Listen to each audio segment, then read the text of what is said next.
अऊज़ु बिल्लाहि मिनश्शैतानिर्रजीम बिस्मिल्लाहिर्रहमानिर्रहीम। इय्याका नअबुदु व इय्याका नस्तईन। या अल्लाह ताला तेरी इबादत करते हैं और तुझसे ही मदद मांगते हैं। जैसा कि आप लोगों को पता है कि अब से कुछ देर पहले असद कैसर साहब जो साबिका स्पीकर भी रह चुके हैं, पीटीआई के मेन लीडरशिप में हैं, उसको गिरफ्तार किया जा चुका है। आपको पता है मेरे पाकिस्तानी भाइयों के 9 मई के बाद जितनी भी पीटीआई की लीडरशिप है, जो वर्कर्स हैं, जितने भी जो भी पीटीआई से रिलेटेड है, उन पे मनगढ़ंत केसेस बनाए गए हैं। मैं जितने भी केसेस बनाए गए हैं तो उसमें वर्कर्स भी, उसमें लीडरशिप भी, जितनी भी लीडरशिप है उन्होंने कोर्ट के साथ रुजू किया है।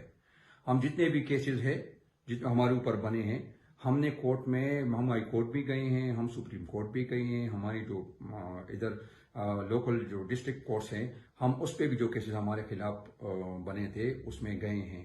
कोई भी ऐसा केस नहीं है जिसमें हमने कोर्ट के साथ रुजू नहीं किया है।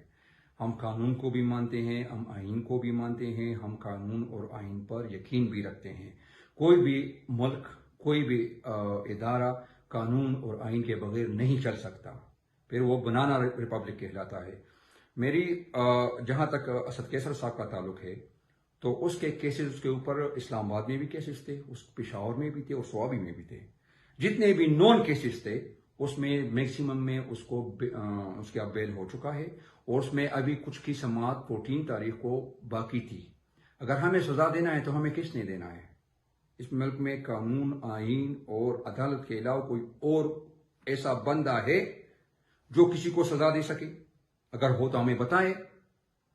कानून और आइन जो है वो सबसे मुकद्दम है, वो सबसे बढ़ चढ़ कर है। मेरा एक पैगाम, मेरा एक रिक्वेस्ट कि इस मुल्क को बनाना रिपब्लिक न बनाए। जो अपने आप को इस मुल्क के वाकदार समझते हैं या मतलब उसके वारिस समझते हैं, मैं उसको भी यही कहता हूँ कि हम भी पाकिस्तानी हैं, ये हमारा मुल्क है। हम इस मुल्क में पैदा हुए हैं और इस मुल्क में आखिरी सांस तक, खून के आखिरी कतरे तक इंशाल्लाह इसी मुल्क में रहेंगे। हम जो कुछ भी करेंगे इसी मुल्क के फलाह बहबूद के लिए, इस मुल्क की तरक्की के लिए करेंगे।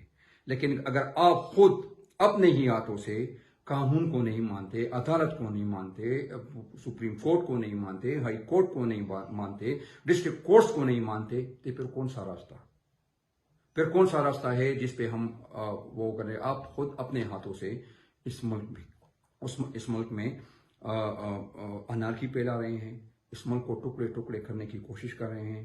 मेरा रिक्वेस्ट इस मुल्क के लिए, कसम से, मैं जहां तक मेरा ताल्लुक है तो अल्लाह के अलावा मैं किसी के बाप से भी नहीं डरता। मैं रिस्पेक्ट जरूर करता हूं, मैं इज्जत जरूर करता हूं, लेकिन डरता मौत और जिंदगी ये ऊपर वाले के हाथ में है, ये मेरे रब के हाथ में है।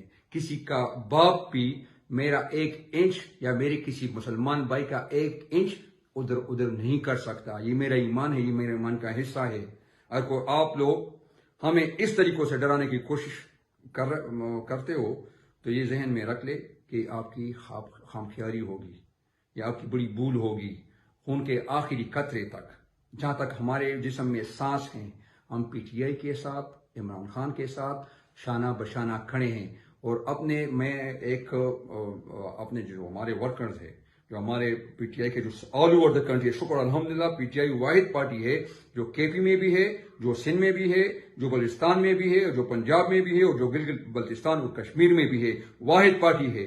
मैं अपने सारे उस पाकिस्तानी भाइयों से वो करता हूं कि तुंदिए बाद मुखालिफ से न घबराए औकाब, तुंदिए बाद मुखालिफ से न घबराए औकाब। ये तो चलती है तुझे ऊंचा उड़ाने के लिए। इंशाल्लाह हमारी जद्दोजहद, हमारी कोशिश, हमारी स्ट्रगल आखिरी सांस के आखिरी कतरे तक इंशाल्लाह जारी रहेगी। पाकिस्तान जिंदाबाद, पीटीआई जिंदाबाद, इमरान खान जिंदाबाद। अस्सलाम वालेकुम।